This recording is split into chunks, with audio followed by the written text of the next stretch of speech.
Hi ಎಲ್ರಿಗೂ ನಮಸ್ಕಾರ. ನೀವು ನೋಡ್ತಿದ್ದೀರಾ test work Kannada YouTube channel. ಸ್ಕ್ಯಾಮರ್ಸ್ಗಳು ತುಂಬ ರೀತಿ ಸ್ಕ್ಯಾಮ್ ಮಾಡ್ತಾರೆ. ಆದರೆ ಈಗ ಒಂದು ಬೇರೆ ಇದೆ ಅಂತಂದರೆ ಅವರು ಬೇರೆ ರೀತಿಯಲ್ಲಿ ನಿಮಗೆ ಅವರು ಸ್ಕ್ಯಾಮ್ನ ಮಾಡ್ತಾರೆ. ಸೊ ಇದ್ರ ಬಗ್ಗೆ ಇವತ್ತಿನ ಈ ಒಂದು ವಿಡಿಯೋದಲ್ಲಿ ಕಂಪ್ಲೀಟ್ ಅಂತ ಮಾಹಿತಿನ ತಿಳಿಸ್ಕೊಡ್ತೇನೆ. ಇದುವರೆಗೂ ನೀವು ನಮ್ಮ ಚಾನಲ್ ಸಬ್ಸ್ಕ್ರೈಬ್ ಆಗಿಲ್ಲ ಅಂದರೆ ಸಬ್ಸ್ಕ್ರೈಬ್ ಮಾಡಿ, ಲೈಕ್ ಮಾಡಿ, ಶೇರ್ ಮಾಡಿ, ಕಮೆಂಟ್ ಮಾಡಿ, ಹಾಗೂ ಪಕ್ಕದ ಬೆಲೈಕನ್ ಕ್ಲಿಕ್ ಮಾಡಿ, ಹಾಗೂ ನನ್ನ ಇನ್ಸ್ಟಾಗ್ರಾಮ್ ಲಿಂಕನ್ನು ಕೊಟ್ಟಿರ್ತೇನೆ, ಅಲ್ಲಿ ಕೂಡ ನಿನ್ನ ಫಾಲೋ ಕೂಡ ಮಾಡಬಹುದು. ಏನಪ್ಪ ಅಂತಂದರೆ ಸ್ಕ್ಯಾಮರ್ಸ್ಗಳು ತುಂಬ ರೀತಿ ಸ್ಕ್ಯಾಮ್ ಮಾಡ್ತಾರೆ. ಇದು ಒಂದು ಡಿಫ್ರೆಂಟ್ ವೇ ಇದೆ. ಏನಪ್ಪ ಅಂತಂದರೆ ಯಾವುದೋ ಒಂದು ವೆಬ್ಸೈಟಿಂದ ನಿಮ್ಮ ಒಂದು ಸೋಷಿಯಲ್ ಮೀಡಿಯಾದಿಂದ ಅವರು ನಿಮ್ಮ ಒಂದು ಫೋನ್ ನಂಬರನ್ನು ಮತ್ತು ನಿಮ್ಮ ಒಂದು ಅಡ್ರೆಸ್ಸನ್ನು ಅವರು ತೊಗೊತಾರೆ. ಆ ಒಂದು ಅಡ್ರೆಸ್ಗೆ ಅವರು ಒಂದು ಪಾರ್ಸಲ್ನ ಕಳಿಸ್ತಾರೆ. ನೀವು ಯಾವುದೇ ರೀತಿಯಾದಂಥ ಒಂದು ಪಾರ್ಸಲ್ನ ನೀವು ಆರ್ಡರ್ ಮಾಡಿರಲ್ಲ ಆನ್ಲೈನಲ್ಲಿ, ಅವರು ನಿಮ್ಮ ಹೆಸರಲ್ಲಿ ಒಂದು ಪಾರ್ಸಲ್ನ ಕಳಿಸ್ತಾರೆ. ಆ ಪಾರ್ಸಲಲ್ಲಿ ನಿಮ್ಮ ಎಕ್ಸಾಕ್ಟ್ ಮನಿ ನಂಬರು, ಮನಿ ಅಡ್ರೆಸ್ಸು, ನಿಮ್ಮ ನಂಬರು ಎಲ್ಲ ಇರುತ್ತೆ. ಸೊ ಆ ಒಬ್ಬ ಹುಡುಗ ಪಾರ್ಸಲ್ ಕೊಡುವಂಥ ಹುಡುಗ ಬಂದುಬಿಟ್ಟು ನಿಮಗೆ ಅವನು ನಿಮ್ಮ ಹೆಸರಲ್ಲಿ ಒಂದು ಪಾರ್ಸಲ್ ಇದೆ ಅಂತ ಅಂತಾನೆ. ನೀವು ಯಾವುದೇ ರೀತಿಯಾದಂಥ ಒಂದು ಪಾರ್ಸಲ್ನ ಆರ್ಡರ್ ಮಾಡಿರಲ್ಲ, ನಿಮಗೆ ಖುಷಿ ಆಗುತ್ತೆ. ₹1 ಖರ್ಚಿಲ್ಲ, ಫ್ರೀಯಾಗಿ ಯಾರೊಬ್ಬರು ಮಿಸ್ ಆಗಿ ನನ್ನ ಒಂದು ಪಾರ್ಸಲ್ನ ಆರ್ಡರ್ ಮಾಡ್ಬೋದು ಅಂತ ನೀವು ಖುಷಿ ಆಗ್ತೀರಾ. ಆ ಒಂದು ಪಾರ್ಸಲ್ನ ನೀವು ತೊಗೊತೀರ. ತೊಗೊಂಡಾದ್ಮೇಲೆ ಅವನು ನಿಮಗೆ ಒಂದು OTPನ ಕೇಳ್ತಾನೆ. OTP ಅಂತ ನೀವೇನಾದರೂ ಆ ಒಂದು OTPನ ಹೇಳಿದರೆ ಮುಗಿದೋಯ್ತು. ನಿಮ್ಮ ಅಕೌಂಟಲ್ಲಿರುವಂಥ ಎಲ್ಲ ಬ್ಯಾಲೆನ್ಸನ್ನು ಖಾಲಿ ಆಗ್ಬೋದು. ನಿಮ್ಮ ಒಂದು ಪರ್ಸ್ನಲ್ ಡಾಟಾ ಕೂಡ ಲೀಕ್ ಆಗಬೋದು. ಸೊ ಏನು ಬೇಕಾದರೂ ಆಗ್ಬೋದು.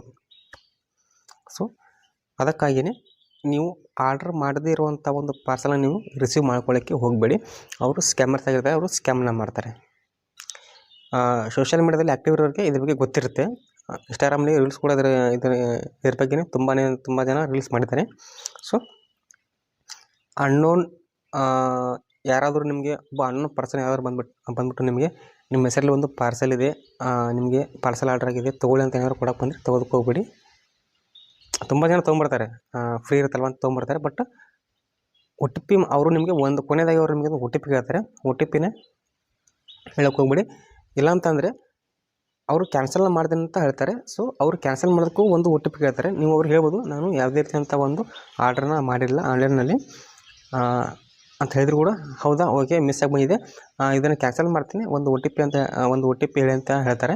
ಸೊ ನೀವು ಅವಾಗ OTPನ ಕೂಡ ನೀವು ಅವ್ರಿಗೆ ಹೇಳ್ಬಾರ್ದು. ಕ್ಯಾನ್ಸಲ್ ಮಾಡೋಕ್ಕೂ OTP ಹೇಳ್ಬಾರ್ದು. ಅದನ್ನು ತೊಗೋಬೇಕಾದ್ರೂ ಅವರಿಗೆ OTP ಹೇಳ್ಬೇಡಿ. OTP ಹೇಳಿದ್ರೆ ಮುಗಿದೋಯ್ತು. ಏನು ಬೇಕಾದ್ರೂ ಆಗ್ಬೋದು. ನಿಮ್ಮ ಅಕೌಂಟಲ್ಲಿರುವಂಥ ಬ್ಯಾಲೆನ್ಸನ್ನು ಖಾಲಿ ಮಾಡ್ಬೋದು. ಏನಂತಂದರೆ ನಿಮ್ಮ ಒಂದು ಪರ್ಸ್ನಲ್ ಡಾಟಾವನ್ನು ಕೂಡ ಅವರು ಹ್ಯಾಕ್ ಮಾಡ್ಬೋದು. ಸೊ ಈ ರೀತಿ ಆಗುತ್ತೆ. ಸೊ ಯಾವುದೇ ಕಾರಣಕ್ಕೂ OTP ಮಾತ್ರ ಅವರಿಗೆ ಹೇಳೋಕ್ಕೆ ಹೋಗ್ಬೇಡಿ. ಇನ್ನೊಂದು ಏನಪ್ಪ ಅಂದರೆ ಒಂದು ಸ್ಮಾಲ್ ಇನ್ಫಾರ್ಮೇಷನ್, ಯಾರೋ ಒಬ್ಬರು ಅನ್ನೋನ್ ಪರ್ಸನ್ ಬಂದುಬಿಟ್ಟು ನಿಮಗೆ ನನ್ನ ಮೊಬೈಲಲ್ಲಿ ಚಾರ್ಜ್ ಖಾಲಿ ಇದೆ, ಕರೆನ್ಸಿ ಇಲ್ಲ, ಸೊ ಈ ರೀತಿ ಹೇಳಿ ನಿಮ್ಮ ಒಂದು ನಮ್ಮ ಮನೆಗೆ ಒಂದು ಫೋನ್ ಮಾಡಬೇಕು, ನಿಮ್ಮ ಒಂದು ಫೋನ್ ಕೊಡಿ ಅಂತ ಹೇಳಿದ್ರೆ ನೀವು ಕೊಡೋಕ್ಕೆ ಹೋಗ್ಬೇಡಿ. ಯಾಕಪ್ಪ ಅಂತಂದರೆ ಅವರು ನಿಮ್ಮ ಒಂದು ನಂಬರನ್ನ ಬೇರೆ ನಂಬರ್ಗೆ ಅವರು ಕಾಲನ್ನ ಅವರು ಫಾರ್ವರ್ಡ್ ಮಾಡ್ತಾರೆ. ಈ ರೀತಿ ಏನಾದರೂ ನಿಮ್ಮ ಒಂದು ಕಾಲನ್ನು ಬೇರೆ ನಂಬರ್ಗೆ ಅವರೇನಾದರೂ ಫಾರ್ವರ್ಡ್ನ ಮಾಡಿದರೆ ನಿಮಗೆ ಬರುವಂಥ ಎಲ್ಲ ಕಾಲ್ಗಳನ್ನು ಅವರು ರಿಸೀವ್ ಮಾಡ್ತಾರೆ. OTPನೂ ಕೂಡ ರಿಸೀವ್ ಮಾಡ್ಬೋದು. ಸೊ ಯಾವುದೇ ಕಾರಣಕ್ಕೂ ಯಾರಾದರೂ ಬಂದರೆ ನೀವೇ ಫೋನನ್ನು ಹಚ್ಚಿಕೊಡಿ, ಸ್ಪೀಕರ್ ಆನ್ ಮಾಡಿ ನಿಮ್ಮ ಕೈಯಲ್ಲಿ ಫೋನನ್ನು ಹಿಡ್ಕೊಳ್ಳಿ. ಯಾವುದೇ ಕಾರಣಕ್ಕೂ ಅವರಿಗೆ ಫೋನನ್ನು ಕೈಯಲ್ಲಿ ಕೊಡೋಕ್ಕೆ ಹೋಗ್ಬೇಡಿ.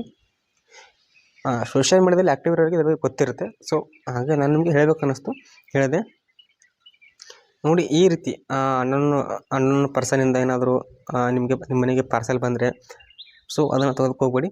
ತೊಗೊಂಡ್ರೆ ಸೊ ನಿಮಗೆ ನಷ್ಟ ಕಟ್ಟಿಟ್ಟ ಬುತ್ತಿ.